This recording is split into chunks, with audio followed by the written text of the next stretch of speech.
We're going to the movies for Hub's birthday.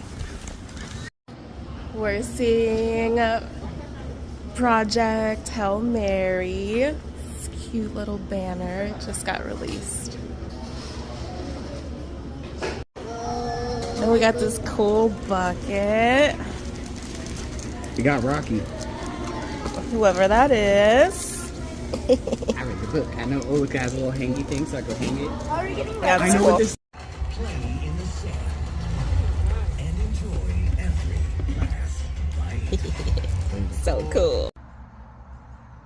So let's get into how much it cost for our day at the movies. As a family of 5, we did a matinee movie, so we got some discounts.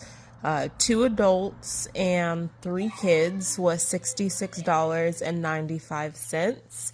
And then we got the snacks.